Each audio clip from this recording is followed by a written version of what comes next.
இன்றைக்கி காலையில் சீக்கிரமாக எழுந்திரிச்சு கோயிலுக்கு கிளம்பியாச்சு. எங்களுக்கு 7:30க்கு மாஸு. சரி மாஸ் அட்டெண்ட் பண்ணிவிட்டு வர வழியில் பார்த்தா நிறைய காய்கறியெல்லாம் வச்சுருந்தாங்க. அதில் இந்த அக்கா வந்து நிறைய காய் வச்சுருப்பாங்க. டெய்லியுமே ஃப்ரெஷ்ஷாக வாங்கிட்டு வந்து வச்சுருப்பாங்க. இவங்கள்ட்ட தான் நான் மோஸ்ட்லி எப்போவுமே காய்கறி வாங்குவேன். இன்றைக்கும் சரி அவங்கள்ட்டே வாங்கலாம் அப்படின்னு சொல்லிவிட்டு காயெல்லாம் பார்த்துட்டே இருந்தேன். என்னென்ன காய் வாங்கியிருக்கேன் அப்படின்னு நான் சொல்கிறேன். ஃபஸ்ட்டு வந்து நாங்கள் இந்த பேபி பொட்டேட்டோ வாங்கினேன். பேபி பொட்டேட்டோ இன்னும் குட்டியாக வேணும், ஆனால் வந்து கிடைக்கல. சரி இதில் கிரேவி வச்சா நல்லாயிருக்குமே அப்படின்னு சொல்லிட்டு பேபி பொட்டேட்டோ. அடுத்து மட்டன் வாங்கியிருந்தோம் 1 கிலோ. அடுத்து வந்து கத்திரிக்காய். இந்த கத்திரிக்காய் வந்து ஒரு பாட்டி வச்சுருப்பாங்க. அவங்க தோட்டத்துலேருந்து அப்போ தான் பிடுங்கிட்டு வந்து வச்சுருப்பாங்க. ரேட்டும் கம்மியாக தான் இருக்கும் அவங்கள்ட்ட. அடுத்து புடலங்காய், அடுத்து வந்து பீட்ரூட்டு, அடுத்தது கோழி அவரைக்காய். இந்த அவரைக்காய் வந்து எப்போவுமே எல்லா சீசன்லேயும் கிடைக்காது. இதை வந்து நம்ம பொரியலோ சாம்பாரோ வச்சு சாப்பிட்டோம் அப்படின்னா ரொம்ப டேஸ்டியாக இருக்கும். அதனால் இதை வந்து நான் இந்த தடவை வாங்கியிருக்கேன். அடுத்து இன்றைக்கி சண்டே நாளில் என்னென்ன வாங்கணும் அப்படின்னா சிக்கன் வாங்கிடணும். சிக்கனை வந்து கிரேவி வச்சுட்டு கொஞ்சம் பொரிச்சிக்கலாம் அப்படின்னு சொல்லிட்டு சிக்கன் வாங்கிட்டு, அடுத்தது மட்டன் அந்த பிரியாணி பண்ணிவிட்டு கொஞ்சமாக வந்து கிரேவியும் பண்ணணும்.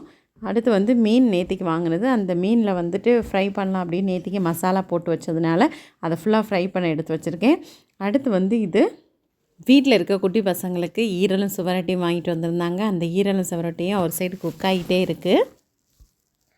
அடுத்து வந்து என்னென்னா மட்டனை வந்து சுக்கா மாதிரி பண்ணியிருந்தேன். ரொம்ப டேஸ்டியாக இருந்து. நான் எப்போவுமே அதை மண்சட்டியில் தான் பண்ணுவேன்.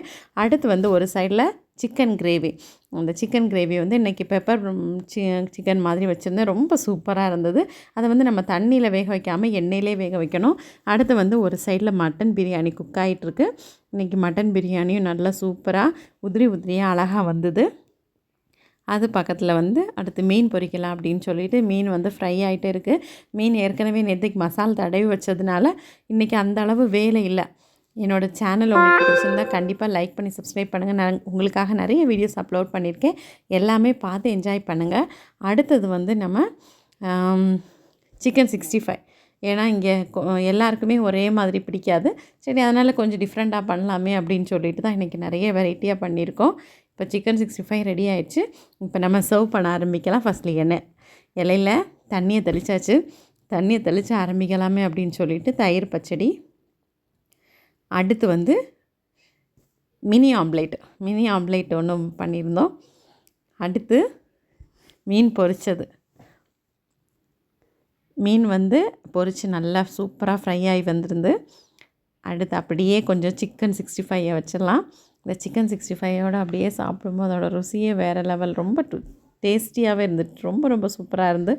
அது வந்து ஆக்சுவலி இது நான் பண்ணலை, எங்கள் அண்ணியோட பொண்ணு பாப்பா பண்ணாங்க. ரொம்ப சூப்பராக இருந்து, ரொம்ப கிறிஸ்பியாக நல்லா இருந்துச்சு. அடுத்து வந்து நல்லி எலும்போட ஒரு மட்டன் சுக்கா.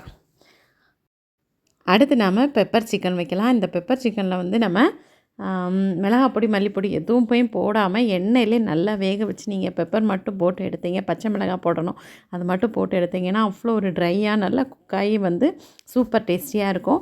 அடுத்து வந்து மட்டன் பிரியாணிக்கு நான் 1 கிலோ பிரியாணிக்கு 3/4 கிலோ கறி தான் போட்டேன். ஆனால் எனஃபாக கறி இருந்துச்சு நிறையவே. இன்றைக்கி இதுதான் சூப்பரான ஒரு மத்தியானம் லஞ்சு 1 டே விலாகும்.